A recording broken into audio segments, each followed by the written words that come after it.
welcome to my YouTube channel Adav Academy. Myself Soumendra Sharma. Yes, today our topic is ARView या matrix. ARView या matrix. आज का जो हमारा topic है वो है ARView और मैट्रिक्स. ये टॉपिक आज मैं आपको इसके बारे में सब कुछ बताऊंगा, इसके डेफिनेशन और ये हमारे क्या काम आता है, क्यों आ रहा है, ये इन सब चीज़ों के बारे में हम डिस्कस करेंगे. तो सबसे पहले आपको बता देते हैं जो ARView टॉपिक है वो क्लास 12th क्लास में भी इम्पोर्टेंट है और BSc एग्रीकल्चर में भी क्या है इम्पोर्टेंट है. BSc agriculture part first year में भी ये क्या है इम्पोर्टेंट है. क्यों? क्योंकि उसके अंदर भी एक जो मैथ का पेपर होता है उसके अंदर ये टॉपिक सबसे ज़्यादा क्या है इम्पोर्टेंट है. इसलिए 12th क्लास के लिए तो ये कंपलसरी है ही है. ये साथ में BSc agriculture part first year वाले बच्चों के लिए भी क्या है सबसे इम्पोर्टेंट है. क्लियर है? अब सबसे पहले बात करते हैं ARView की. कि ARView है क्या.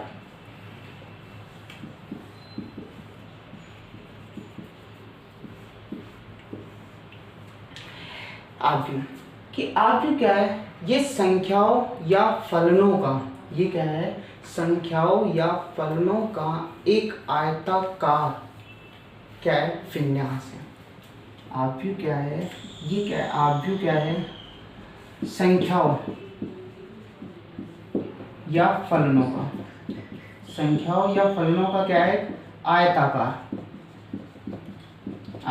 क्या है विन्यास मतलब क्या होता है एक क्रम होता है, यानी उसको हम किस क्रम में रख सकते हैं, अरेंजमेंट कैसे कर सकते हैं, तो उसका क्या होता है एक क्रम होता है. और साथ में ये क्या है इसमें क्या होती है संख्याएं और क्या होती है फलन कुछ भी हो सकता है, जैसे कि x का y का मान हो सकता है, x y हो सकते हैं, क्लियर एंड अलजेब्रिक हो सकते हैं, या ट्रिग्नोमेट्रिक फंक्शन जैसे साइन कॉस टैन, ये सारे मान हो सकते हैं. वो सारे किस में आएंगे फलन आएंगे.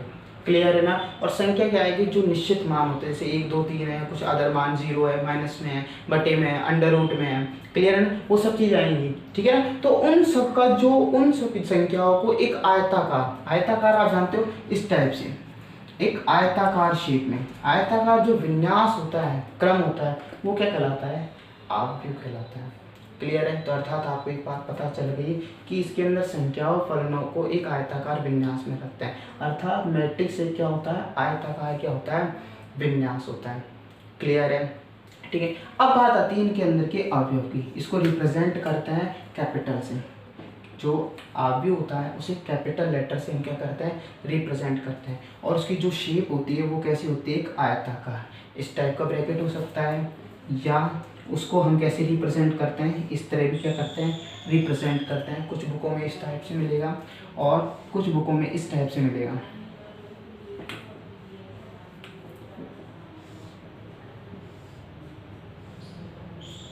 ठीक है. इस टाइप से हम इसको क्या करते हैं रिप्रेजेंट करते हैं. ठीक है. अब बात आती है,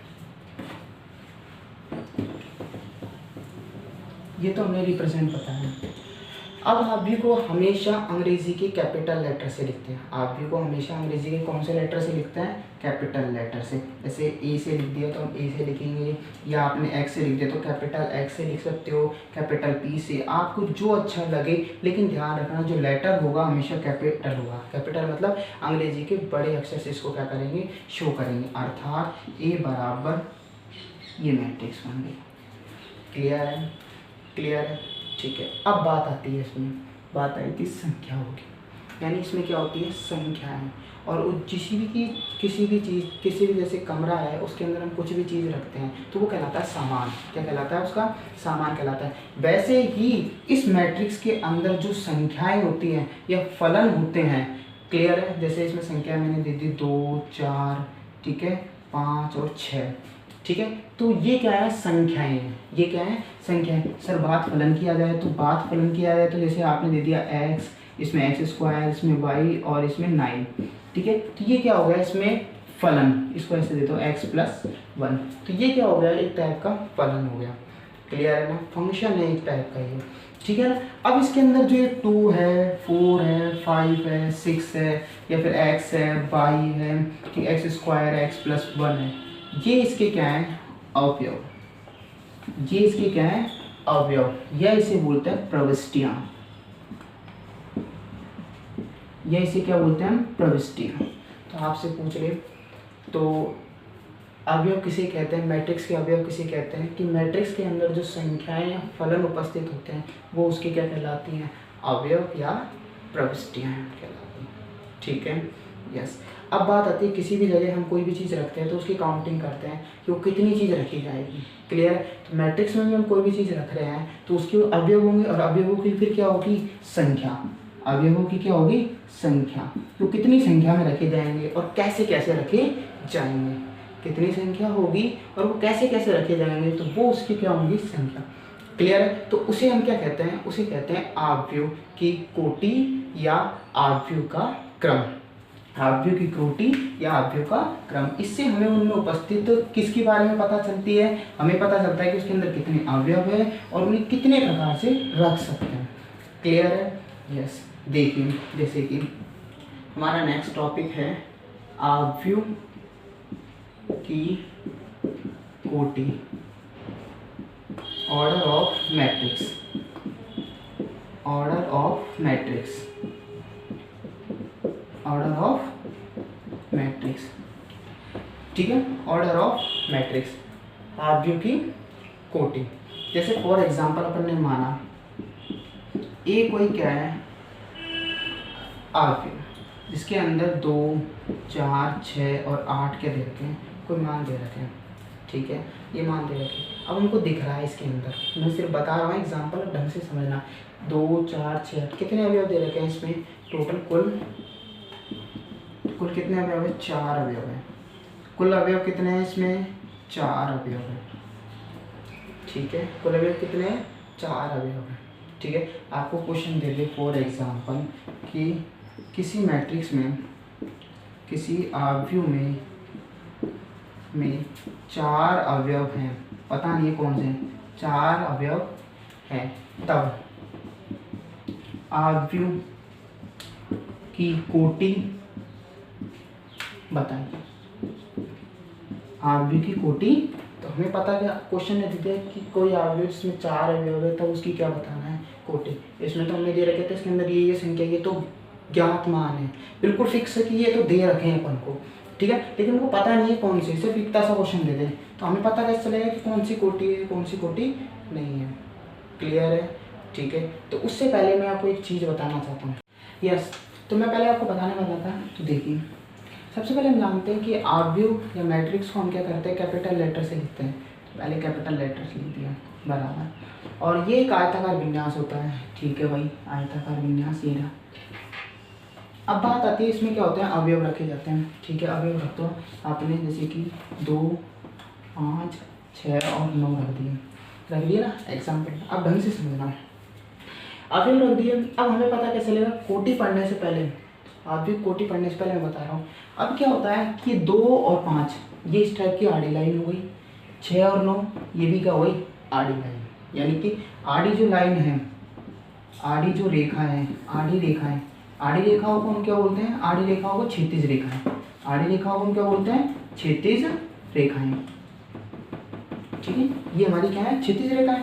और 2 और 6, 2, 6, 5, 9 ये इसकी क्या हो गई, खड़ी रेखाएं, क्या हो गई, खड़ी रेखाएं, या इन्हें बोलेंगे ऊर्ध्वाधर रेखाएं, ऊर्ध्वाधर रेखाएं, ठीक है नहीं।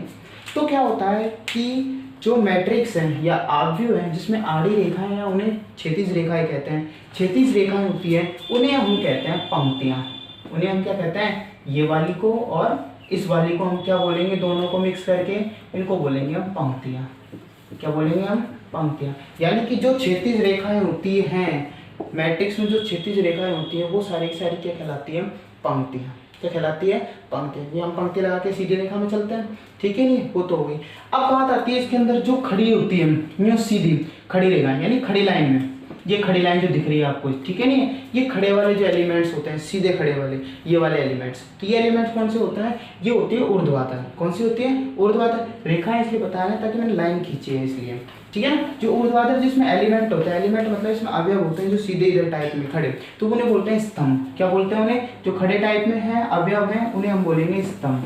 क्या बोलेंगे हम, स्तंभ बोलेंगे। क्या बोलेंगे, स्तंभ। यानी कि आपको एक बात पता चल गया, एक बात क्या पता चल गई कि आव्यूह है या मैट्रिक्स है वो किन से मिलकर बनी होती है, पंक्तियां और स्तंभों से, पंक्तियों और स्तंभों से, पंक्तियों और स्तंभों से। तो हमने मान लिया कि माना, एक बार देखना ढंग से, कि हमने मान लिया कि माना क्या माना आपने, कि किसी आव्यूह में, माना किसी आव्यूह में m पंक्तियां हैं। क्या है, m पंक्तियां हैं। क्या है, m पंक्तियां हैं तथा n स्तंभ है, तथा क्या है, n स्तंभ हैं। तब क्या है, n स्तंभ है तब, ठीक है नहीं, तब उस, तो या तब उस आव्यूह की कोटि, तब उस आव्यूह की कोटि, उस आव्यूह की कोटि क्या होगी, m क्रॉस n। उस आव्यूह की कोटि क्या होगी, m क्रॉस n। अर्थात जो पंक्तियां हैं और स्तंभ हैं उन दोनों के जो एलिमेंट्स होते हैं उनका क्या है, मान, ठीक है। यानी पंक्तियों की संख्या और स्तंभों की संख्या का जो गुणनफल होता है वो किसको बताता है, आव्यूह की कोटि को। किसको बताता है, आव्यूह की कोटि।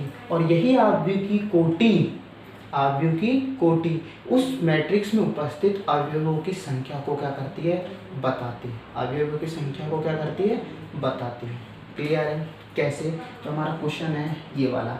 अब हम इस क्वेश्चन पर चलेंगे, ठीक है। तो आपको पता चल गया कि किसी भी आव्यूह के अंदर ये वाले जो अवयव होते हैं, ठीक है, ये तो होते हैं पंक्ति वाले, और ये वाले जो अवयव होते हैं वो कौन से होते हैं, स्तंभ वाले। क्लियर है, ठीक है। अर्थात इसकी जो कोटि होगी वो क्या होगी, m क्रॉस n। अब हमें पता कैसे चलेगा कि sir m cross n, m का मान कितना और n का मान, इसके बारे में बताएंगे। तो उससे पहले आप ये समझो, सबसे पहले तो आपको समझना था आव्यूह किसे कहते हैं, फिर आपने ये पता लगाया कि उसके अंदर वो होता क्या है, कि वो किससे प्रदर्शित करता है, किस आकार का होता है। फिर हमें पता चला कि उसके अंदर कोटि भी होती है। अब कोटि के बाद हमको पता चला कोटि किस प्रकार, इसमें अवयव, जो कोटि होती है वो किस पर डिपेंड करती है, अवयव। और मेनली रूप से अवयव होते हैं वो किस पर निर्भर करते हैं, उसके अंदर उपस्थित पंक्ति और स्तंभों पर, पंक्ति और स्तंभों पर। पंक्ति और स्तंभ का जो गुणनफल होता है उसे हमने क्या कहा, आव्यूह की कोटि, ठीक है। अब देखिए अब हमारे पास है किसी आव्यूह में 4 अवयव है तथा तब आव्यूह की क्या बतानी, हमें कोटि बतानी। आव्यूह की हमें को क्या बतानी है, कोटि बतानी। तो देखो आपके आव्यूह की कोटि कैसे बताएंगे। देखो हम जानते हैं, क्या जानते हैं हम जानते हैं क्या होता है आव्यूह की कोटि। अभी हमने पढ़ा, आव्यूह की कोटि को किससे रिप्रेजेंट करते हैं, m क्रॉस n से। यानी जो अवयव है हमें उसे किस रूप में बदलना है, गुणन के रूप में बदलना है, m क्रॉस n के रूप में बदलना है, ठीक है नहीं। तो करो इसके टुकड़े, यानी आप 4 को भी लिख सकते हैं, जैसे आपने टुकड़े करते थे तो ऐसे लिख सकते हैं, जैसे 1 गुना 4, यानी गुणन करने पर उनका मान हमेशा कितना आना चाहिए, 4 आना चाहिए। कितना आना चाहिए, 4। तो 1 गुना 4, या फिर दूसरा आप लिख सकते हैं, जैसे 4 गुना 1, दोनों का गुणनफल कितना आ रहा है, 4। अवयवों की संख्या कैसे पता चलेगी, यानी उसके अंदर m तो किसको बता रहा है, पंक्तियों की संख्या को, m किसको बता रहा है, स्तंभों की संख्या को। m तो पंक्तियों की संख्या को, m किसको बता रहा है, स्तंभों की संख्या को, ठीक है नहीं। तो यहाँ गुणन के रूप में लिखेंगे, अवयव कितने, 4 है, तो m क्रॉस n लिखते हैं, यानी कि पहला गुना 4, तभी हमारे पास क्या आना चाहिए, 4। गुणन हमारे पास यही आना चाहिए। दूसरा इसका उल्टा लिख दिया, 4 गुना 1, दूसरा हम क्या लिखते हैं, 2 गुना 2। तो इस आव्यूह की कोटि, जिसके अवयव कितने 4 है, उसकी कोटि कितनी होगी, 1 क्रॉस 4, 1 क्रॉस 4, 4 क्रॉस 1, 2 क्रॉस 2, ठीक है। यदि आपको और समझ नहीं आया तो अभी और समझाते हैं आपको। देखिए जैसे एक एग्जांपल और ले रहे हैं, उसके के बाद आपको पूरा क्या आ जाएगा, समझ आ जाएगा। देखिए जैसे आपको क्वेश्चन क्या दे दें, ढंग से समझना।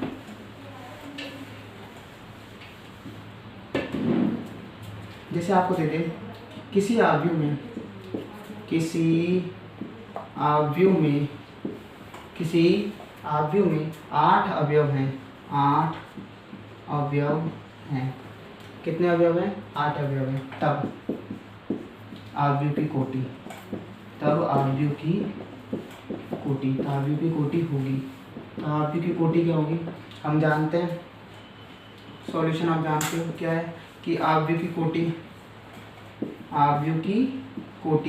जानते हैं। आव्यूह की कोटि क्या होती है? m क्रॉस n, यानी जो मान है उसे किसके गुणन के रूप में बदलना है। तो हम कैसे कैसे बदल सकते हैं? 8 को किसके रूप में बदल सकते हैं? जो 1 गुना 8, ठीक है, यानी रिजल्ट मल्टीप्लाई करने पर क्या आना चाहिए? 8 ही आना चाहिए, ठीक है। दूसरा क्या होगा कोटि के लिए? 8 क्रॉस 1, 2 हो गई, ठीक है। तीसरी क्या होगी बताओ? और 4 को हम कैसे टुकड़ों में लिख सकते हैं? 2 गुना 4 के रूप में लिख सकते हैं।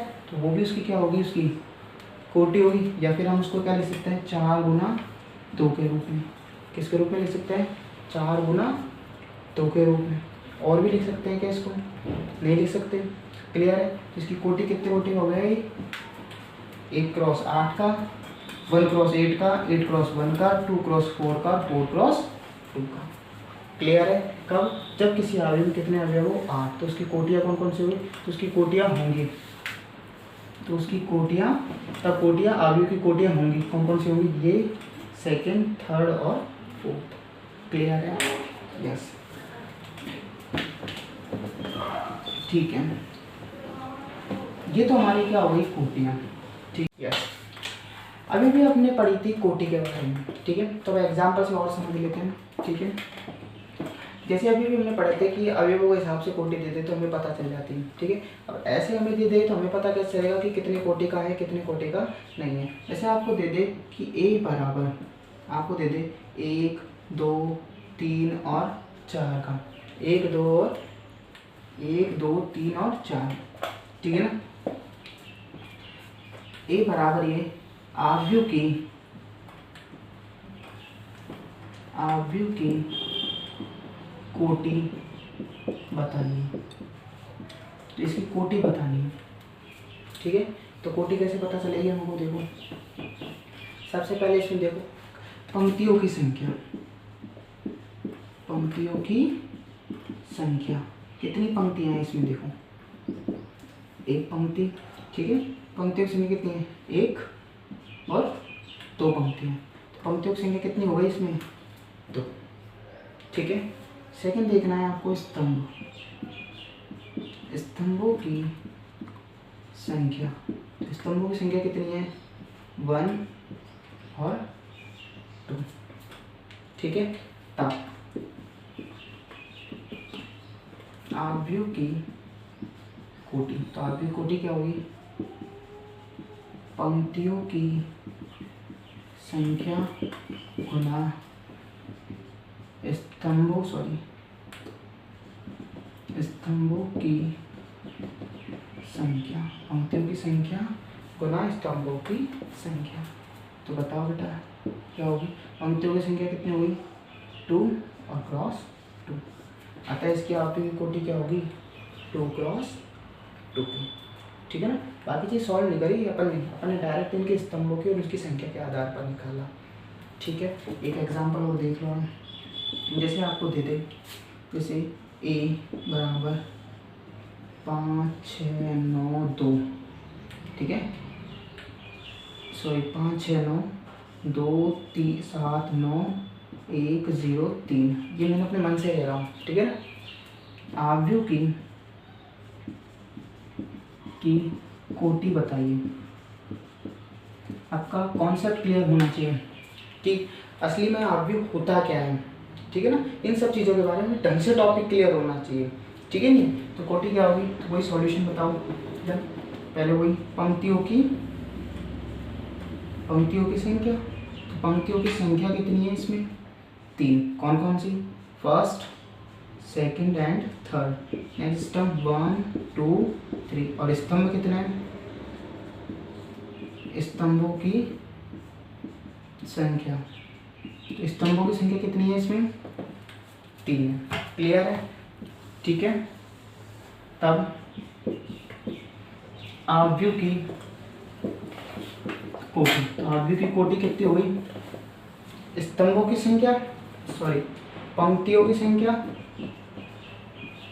पंक्तियों की संख्या मल्टीप्लाई स्तंभों की संख्या, पंक्तियों की संख्या मल्टीप्लाई स्तंभों की संख्या। पंक्तियों की संख्या कितनी है? 3, और स्तंभों की संख्या कितनी है? 3। तो यानी कितनी कोटि का हो गया ये? 3 क्रॉस 3 कोटि का। कितनी कोटि का हो गया ये? 3 क्रॉस 3 कोटि का। ठीक है।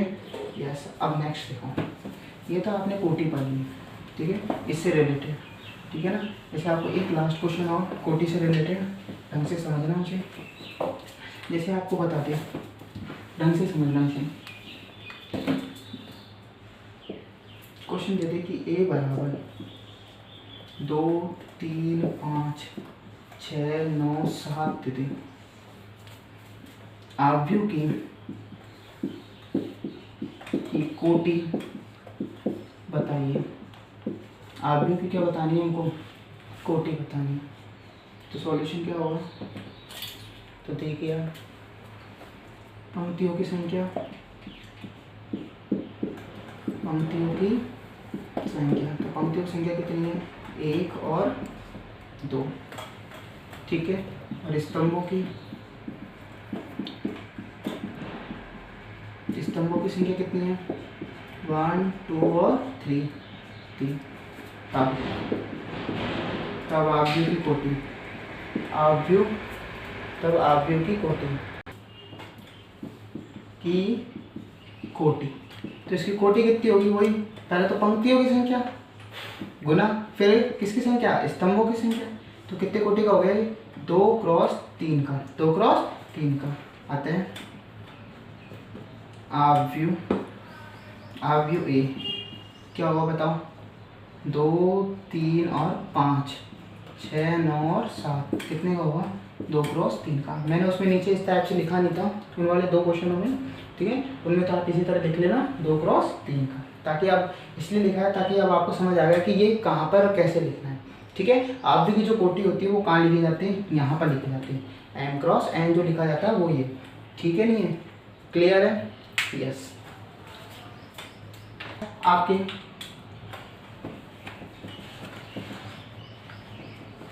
सब मैट्रिक्स या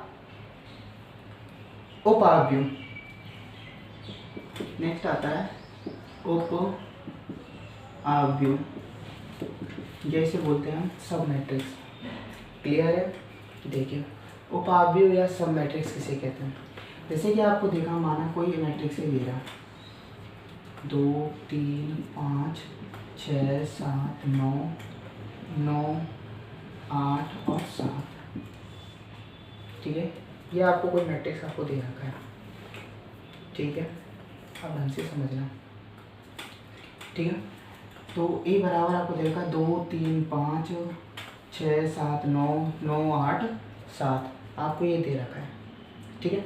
अब इसमें पूछ रहा है उपाव्यूह। उपाव्यूह किसे कहते हैं? यदि किसी मैट्रिक्स में से कोई भी पंक्ति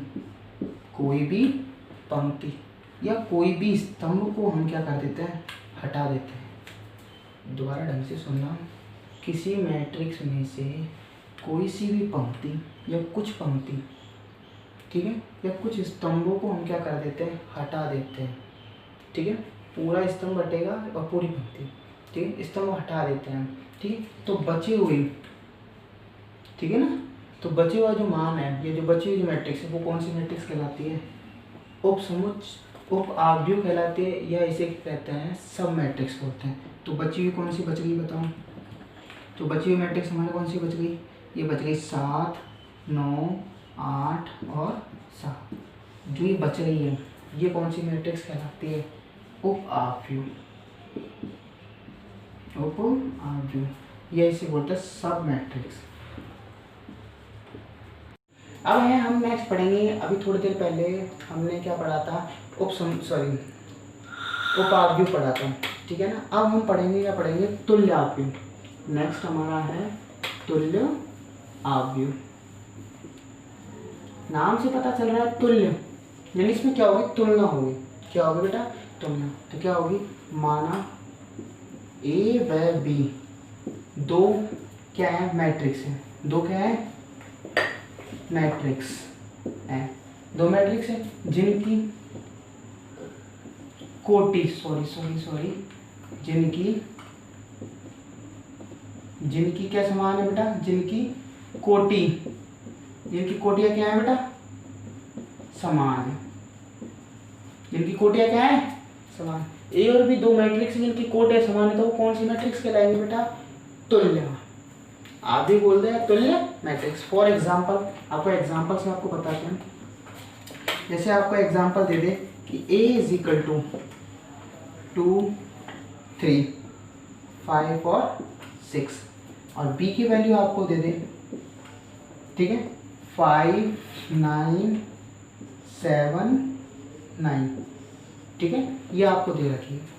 क्लियर, a की वैल्यू दे रखी है और b की वैल्यू दे रखी है, ठीक है। और आपको पता है ये कौन सी मैट्रिक है, 2 क्रॉस 2 की, और ये भी कौन सी है, 2 क्रॉस 2 की, ठीक है जी। क्यों, अभी बताते हैं। अभी थोड़ी देर पहले आपको मैंने बताया था 2 क्रॉस 2 की क्यों है, क्योंकि इसके अंदर 2 इज तो क्या है, इसकी रो है, और 2 इसकी क्या है बेटा, कॉलम्स है।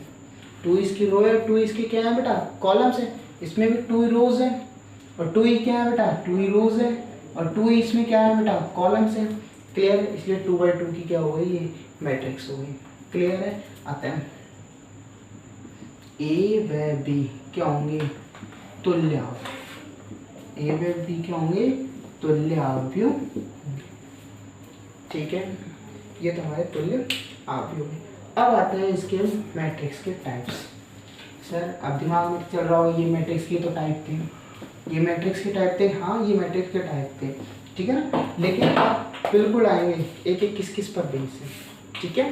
देखो, अवयव के प्रकार, अवयव के प्रकार। और आप लोगों को मेरी इस अवयव की मैट्रिक्स वाली जो वीडियो है इसकी पीडीएफ चाहिए तो पीडीएफ मेरे लिंक में, सॉरी मेरे डिस्क्रिप्शन में लिंक दिया हुआ है, और लिंक पे आप क्लिक करके आप पीडीएफ भी क्या कर सकते हो, ले सकते हो, ठीक है।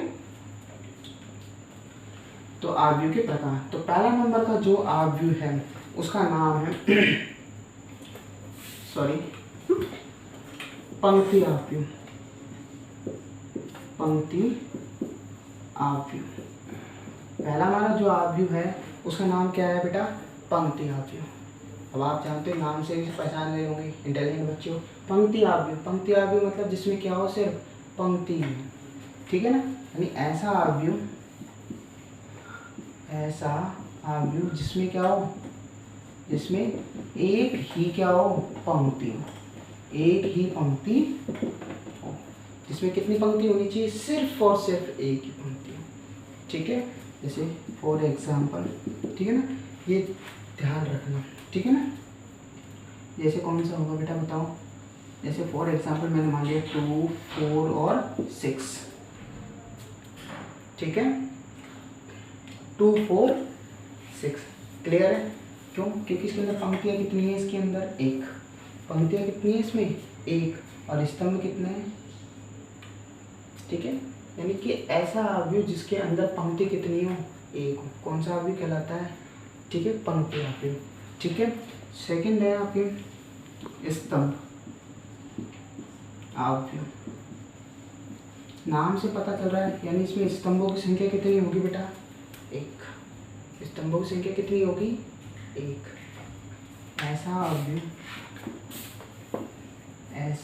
अवयव जिसमें एक ही स्तंभ हो, इसमें क्या हो, एक ही स्तंभ हो, ठीक है। नहीं तो देखिए बेटा, ठीक है। ऐसा अवयव जिसमें एक ही क्या हो, स्तंभ हो। क्लियर है, यस। देखो तो एक ही स्तंभ होना चाहिए अपने, ठीक है ना, एक ही स्तंभ रखना है। तो क्या है, 1, 3, ठीक है, 1, 3 और 6। क्लियर है, 1, 3 और 6। सबसे पहले हम क्या करते हैं, m क्रॉस n की मैट्रिक्स होती है। हम जानते हैं कि जो मैट्रिक्स होती है वो होती है m क्रॉस एन की। यहाँ एन तो बताता पंक्तियों की संख्या को। तो पंक्तियाँ कितनी है, 1 2 और 3 पंक्तियाँ हैं, ठीक है। और स्तंभ कितना है, अब स्तंभ वाली पढ़ रहे हैं तो स्तंभ कितना होना चाहिए, 1 ही होना चाहिए ना। तो स्तंभ कितना होगा, 1। तो इसका एग्जाम्पल कितना होगा, 3x1। क्लियर है। तो पहले आपको पंक्ति मैट्रिक्स समझ आ गई होगी। पंक्ति मैट्रिक्स जिसके अंदर कितनी पंक्तियाँ हो, सिर्फ और सिर्फ कितनी पंक्तियाँ हो, 1 पंक्ति हो, ठीक है। नहीं है पंक्ति मैट्रिक्स में कितनी आएगी, 1, ठीक है ना। और स्तंभ चाहे हो सकते हैं, कोई दिक्कत नहीं है। दूसरी थी अपनी स्तंभ मैट्रिक्स जिसके अंदर कितने हो स्तंभ, 1 स्तंभ, ठीक है। यस बेटा, आपका कॉन्सेप्ट पूरा क्लियर होना चाहिए, ठीक है ना। अच्छा नेक्स्ट देखिए, स्तंभ हो गई, पंक्ति हुए, ठीक है। अब नेक्स्ट अपने हैं थर्ड नंबर है अपने एकल मैट्रिक्स।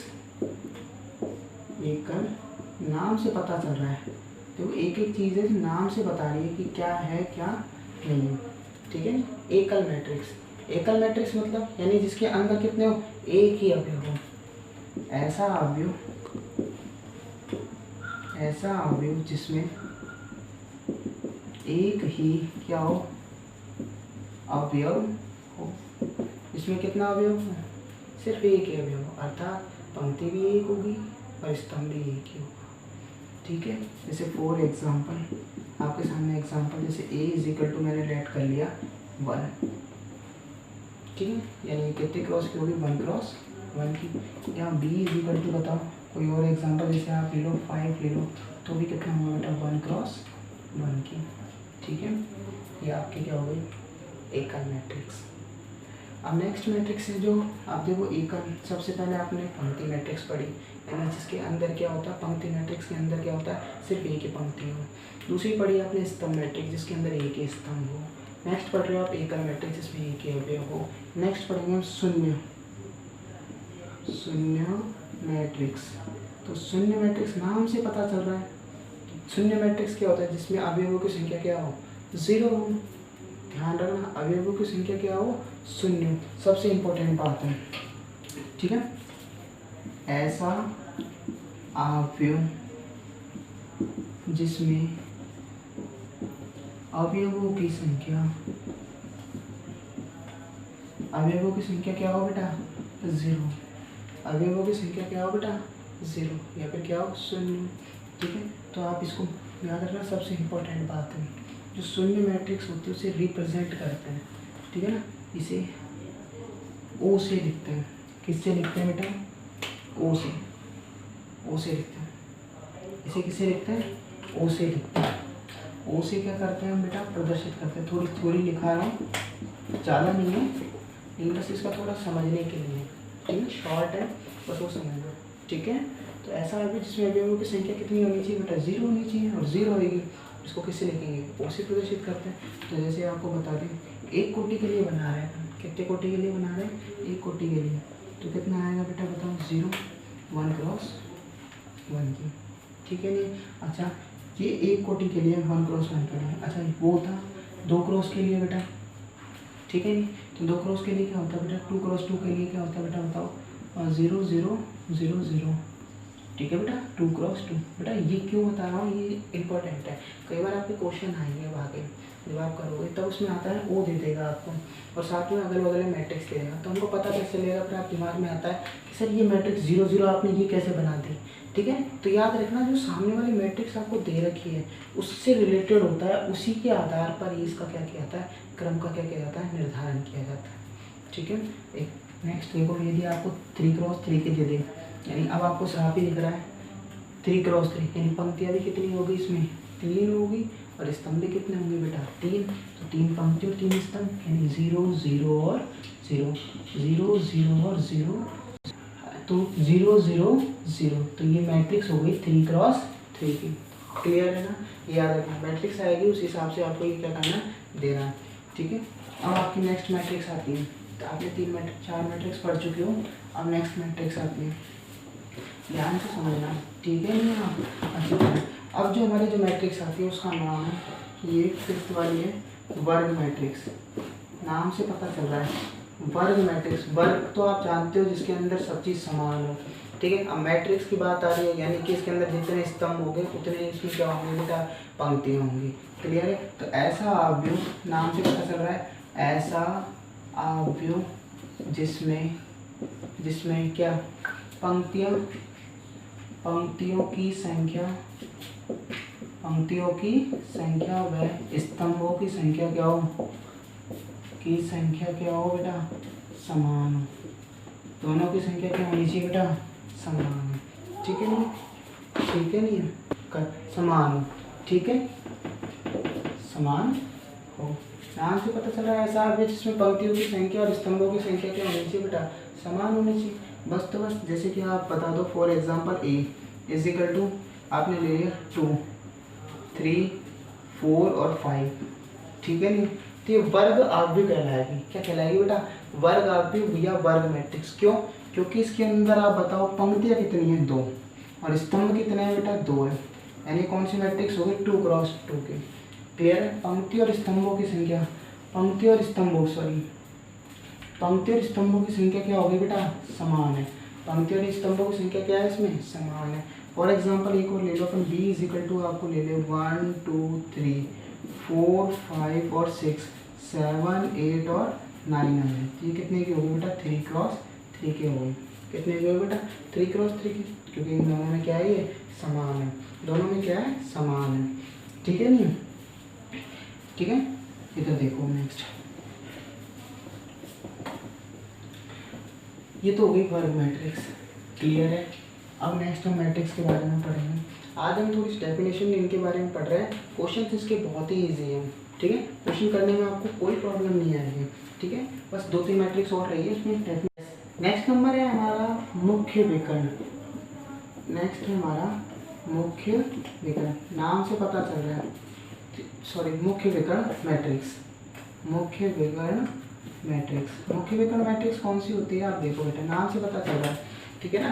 जैसे आयत होता है, ठीक है ना, आयत के अंदर ये क्या होता है, विकर्ण होता है नहीं होता, और एक विकर्ण ये होता है। इसी तरह मैट्रिक्स होती है, मैट्रिक्स भी आयताकार होती नहीं होती।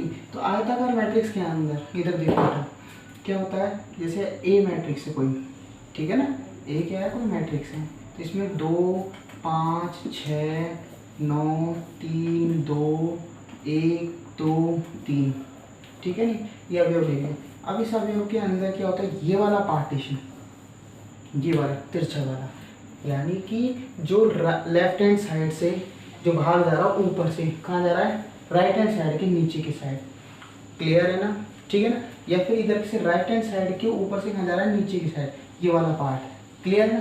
ये इसके क्या होता है, विकर्ण। लेकिन ध्यान रखना इसमें विकर्ण ये नहीं होगा कभी भी, इसमें विकर्ण सिर्फ एक ये वाला ही होता है।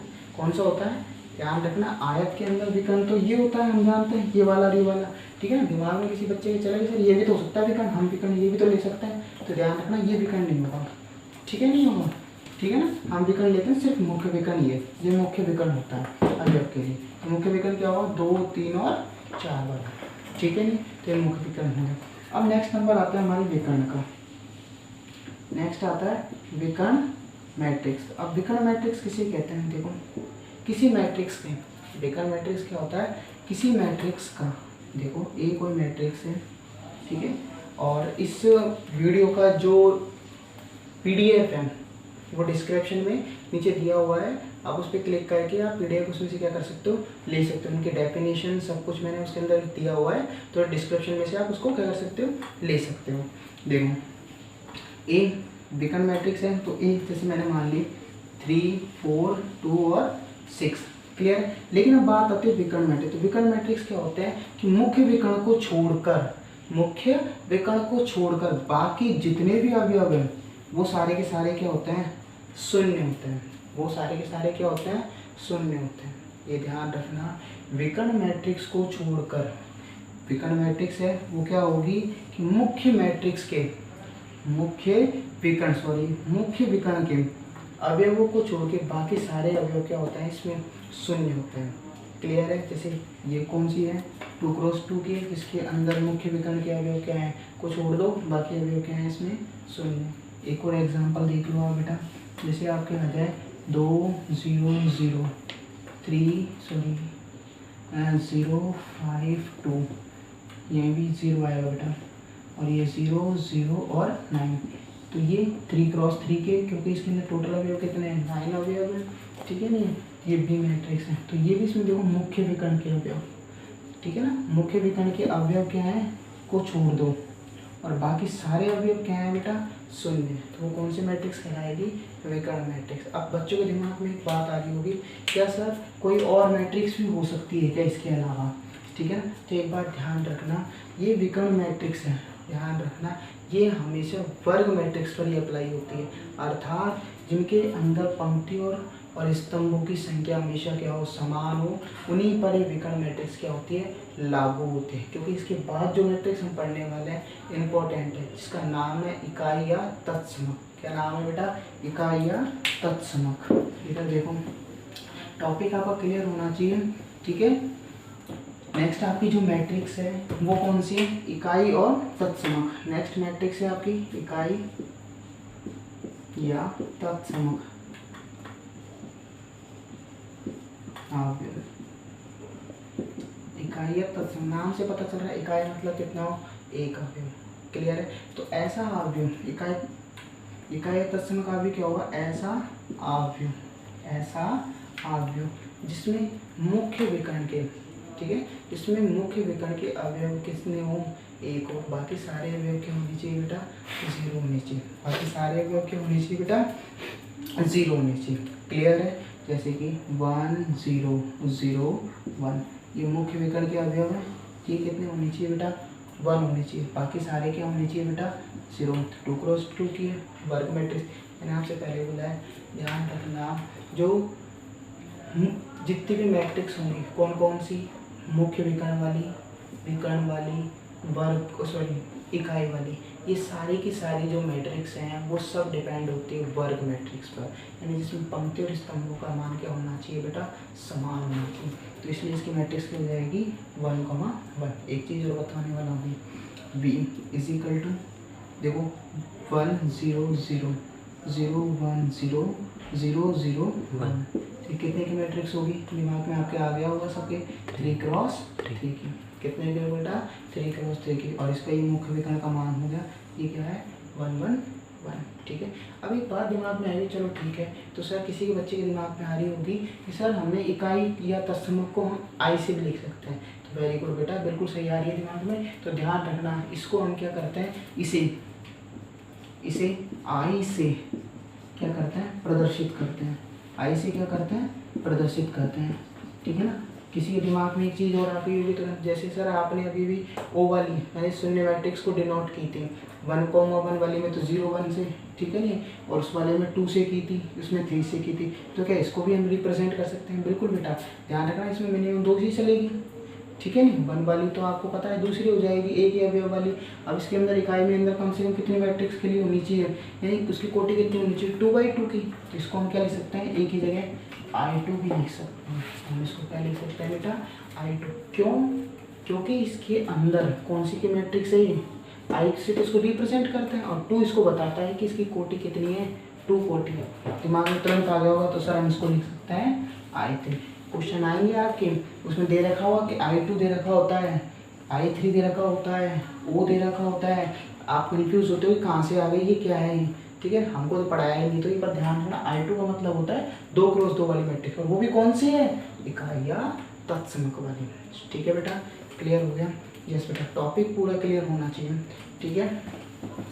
अब देखो पर बेस क्या पढ़ते हैं, क्वेश्चन पढ़ते हैं। सबसे पहले हमने पढ़ा था कि यदि आपको अवयवों की संख्या दे देता है, आपको हमने पढ़ा था कि अवयवों की संख्या 8 दे दे आपको, ठीक है ना, क्वेश्चन में, तो आपसे पूछ ले कि कोटि कितनी होगी, तो आपने सबने पढ़ा था कि 1 क्रॉस 8 की, या फिर 8 क्रॉस 1 की, या फिर हमने पढ़ा था 2 क्रॉस 4 की, क्लियर, या 4 क्रॉस 2 की पढ़ा था। इसके अलावा हमने कोई और कोटि नहीं पढ़ी थी, क्लियर है ना, ठीक है। अब यदि आपको जस्ट अपोजिट एक क्वेश्चन आपसे ये पूछ लें उल्टा, ठीक है ना, आपसे क्वेश्चन ये पूछते हैं कि अवयव ए का क्रम 3 क्रॉस 5 है, 3 क्रॉस क्या है बेटा, 5 है, तो कुल अवयवों की संख्या बताइए, की संख्या बताइए। ठीक है नहीं, कुल अवयव क्या बताना है आपको, संख्या बतानी है, तो बताओ बेटा क्या आएगा बेटा। ठीक है ना, अवयव का क्रम क्या है, ए का क्रम कितना है बेटा 3 क्रॉस 5 का। तो कुल अवयव कितने हो गए बेटा बताओ, कुल अवयव आप बता सकते हो, वेरी गुड। 3 × 5 इक्वल टू कितने आ गए बेटा 15 अवयव। कितने अवयव आ गए 15 अवयव। अच्छा एक बात और पूछ लूँ मैं कि आप बता सकते हो इसके अंदर पंक्तियाँ कितनी हैं, आपसे पूछ रहे इसमें पंक्तियाँ कितनी हैं। ठीक है, आप लोगों ने वीडियो देखी है तो आप बता सकते हो तो पंक्तियाँ कितनी है, आपने अभी अभी हमने पढ़ा भी है। पंक्तियाँ कितनी है इसमें, वेरी गुड, पंक्तियाँ कितनी है बेटा 3। ठीक है ना, और स्तंभों की संख्या कितनी है बेटा बताओ, 5। स्तंभों की संख्या है हमारे बेटा 5। ठीक है बेटा, वेरी गुड। चलो अब एक क्वेश्चन और देखो, इस वीडियो का हमारा लास्ट क्वेश्चन है, ढंग से समझना। आई होप आपको वीडियो बहुत पसंद आ रही होगी, यदि पसंद आई है, अच्छी लगी है और पढ़ाया हुआ आपको समझ आया तो प्लीज़ लाइक करना और चैनल को सब्सक्राइब भी करना। देखिए बेटा क्वेश्चन है, यदि ढंग से समझना, बहुत इंपॉर्टेंट क्वेश्चन है। यदि k+4 3 - 1 और k-6, ठीक है ना, इक्वल आपको दे रखा है किसके बेटा a-1 -3 और -4 के। क्वेश्चन आपको ये है, यदि k+4 ठीक है -1 ठीक है ना और 3 k-6 इक्वल दे रखा है a-1 3 और -4 के, तो k का मान ज्ञात करो, बेटा। तो आप देखो a का और k का मान हमको क्या करना है, ज्ञात करना है। सबसे इंपॉर्टेंट बात, क्वेश्चन को समझना है हमको, क्वेश्चन कहना क्या चाह रहा है, मैथ रटने की नहीं है, मैथ समझने की है। क्वेश्चन ने कहा है ये मैट्रिक्स है और ये मैट्रिक्स है, ठीक है ना। क्वेश्चन हमको दे रखा है ये वाली मैट्रिक्स से क्या है, इक्वल है। इक्वल क्यों है, देखिए बेटा, यदि आपको दे रखा है k+4 -1 3 k-6 इक्वल दे रखा है a-1 3 और -4, a का और k का मान हमसे क्या कर रहा है, ये पूछ रहा है। a का और k का मान हमसे क्या कर रहा है, पूछ रहा है। a का और k का मान निकालना। सबसे पहले आपको ध्यान रखना क्या करना है, आपको मैट्रिक्स दे रखी है आपको, ये देखो ये दोनों इक्वल क्यों है, क्योंकि इन दोनों की जो कोटि है, मैं लिख रहा हूँ, पहले सॉल्यूशन ढंग से समझना, ध्यान से समझना, ठीक है ना। k+4 -1 3 k-6, ठीक है, इक्वल आपको दे रखा है a-1 3 और -4, ये दोनों आपस में इक्वल है। तो पहला रीजन क्यों है, क्योंकि इक्वल क्यों है, क्योंकि ये दोनों किसकी कोटि की है, 2×2 की है। 2× क्या है, 2 की है। क्लियर है ना, क्योंकि इन दोनों को क्या समान होना चाहिए, पहले तो क्रम समान होना चाहिए, ठीक है। अब इन दोनों क्या करेंगे, हम तुलना करेंगे। क्या करेंगे, तुलना करने पर, तब तुलना करने पर तुलना क्यों कर रहा है, दिमाग में आ रहा हो, तुलना इसलिए कर रहा है, दोनों इक्वल है, एलिमेंट्स भी क्या है, समान है, मान भी समान है, -1 ये भी -1 है, यहाँ 3 आ रहा है तो यहाँ भी 3 आ रहा है, तो 100% है। ये वाला मान इस वाले मान की क्या होगा बेटा, इक्वल। वेरी गुड, सही सोच रहे हो आप। k+4 = इसको डाल the equation number first, clear है। और सेकंड फिर क्या इक्वल होगा, k-6 किसके इक्वल होगा बेटा, -4 के। इक्वेशन क्या डाल दी हमने, सेकंड, क्लियर है। हमको ना तो k का मान, अब पहली इक्वेशन से हमारे पास k है और ये a है, ना तो हमारे पास k का मान है या a का मान है, दोनों का मान निकाल सकते। जब दो मान अपन को हाइड हो, दो मान अज्ञात हो, तो उसके लिए हमें एक मान तो ज्ञात करना पड़ेगा। इसके लिए क्वेश्चन हमको कुछ ना कुछ और भी चीज़ देगा, ना जिसने कुछ ना कुछ और चीज़ दे रखी होगी। हमने देखा तो क्या दे रखी थी, k-6, और वो भी किसके इक्वल, -4 के। अब हम क्या करेंगे, k का तो k पक्षांतर करेंगे। ध्यान रखना, हम सबसे ज़्यादा गड़बड़ करते हैं, वो करते हैं माइनस में, सबसे ज़्यादा गड़बड़ हमारी माइनस में होती है, इसलिए ध्यान से समझना। -6 ये पड़ोसी के पास जा रहा है, ट्रांसपोज कर रहा है, पक्षांतरण कर रहा है, ठीक है नहीं है, ठीक है। तो ये जाएगा तो क्या बन जाएगा, प्लस का, किसका बन जाएगा, प्लस का, और ये -4 का -4, k का k। अब 6 में से 4 आप हटाओ तो कितना आएगा, 2। तो k का मान कितना आ गया बेटा, 2। बस हो गया। तो बस तब k = 2 किस में रखेंगे, ए का मान निकालना, के का मान निकालना था, के का आ गया, ए का निकालना है, के बराबर 2। समीकरण किस में रखने पर, समीकरण 1 में रखने पर, समीकरण 1 में रखने पर क्या आएगा बेटा बताओ, 2 + 4, 2 + 4 बराबर ए। तो ए का मान कितना आ गया बेटा 6, ए का मान कितना आ गया 6। तो क्या आएगा बेटा बताओ, तो आप क्या बोल सकते हो, अतः ए बराबर तो 6 और के बराबर 2 होंगे। अतः ए बराबर 6 और के बराबर 2 क्या होंगे, इसके मान होंगे। ठीक है बेटा, ठीक है। तो आपको ये वीडियो पसंद आई हो तो प्लीज़ लाइक एंड सब्सक्राइब, ठीक है। और आगे हम इसके बाद और अच्छी वीडियो लेकर आते रहेंगे। Thank you so much.